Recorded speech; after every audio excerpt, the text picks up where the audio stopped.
సిక్కోలు జిల్లా అంబేద్కర్ యూనివర్సిటీ అవినీతికి అడ్డాగా మారిపోయింది. విద్యాబుద్ధులు నేర్పాల్సిన విశ్వవిద్యాలయం విద్యా దందాకు సెంటర్ అయింది.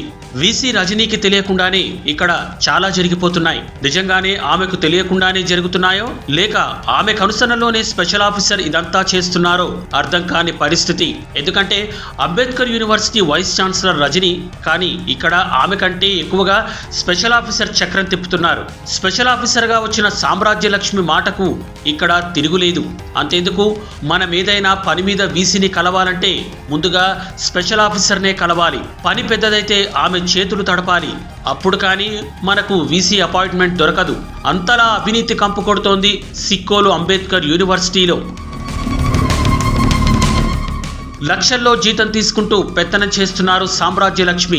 ఆమె సొంత నిర్ణయాలతో యూనివర్సిటీని భ్రష్టు పట్టిస్తున్నారు. గ్రూప్ రాజకీయాలు, కుల రాజకీయాలను ప్రోత్సహిస్తూ పబ్బం గడుపుకుంటున్నారు సామ్రాజ్యలక్ష్మి.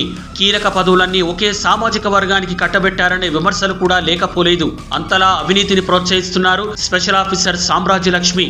ఈ మధ్య కాలంలో జిల్లాలోని ప్రైవేట్ బీఈడీ కాలేజీల నుంచి 7 లక్షల రూపాయలు వసూలు చేశారట ఈమె గారు. ఈ విషయంపై యూనివర్సిటీ సిబ్బంది తెగ మాట్లాడేసుకుంటున్నారు.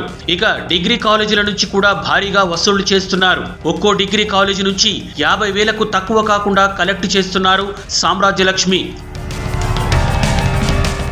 కొత్త భవనం, ఫర్నిచర్ విషయంలో కూడా కమిషన్లకు కక్కుర్తి పడ్డారట. టీచింగ్, నాన్ టీచింగ్ స్టాఫ్ నియామకాల విషయంలోనూ అవినీతి రాజ్యమేలిందనే ప్రచారం జరుగుతోంది. అర్హత లేని వారిని అందలమెక్కిస్తున్నారు ఈమె గారు. ఇక్కడ అధికారులంతా తోలుబొమ్మలే. సామ్రాజ్యలక్ష్మి ఏం చెబితే అదే ఫైనల్. అసలు వీసీ ఉన్నారా లేరా అన్న విషయం కూడా తెలియకుండా పరిస్థితి మారిపోయింది. ఏపీ ఎడ్సెట్ రాయని వారికి కూడా బీఈడీ సీట్లు అమ్ముకున్నారు.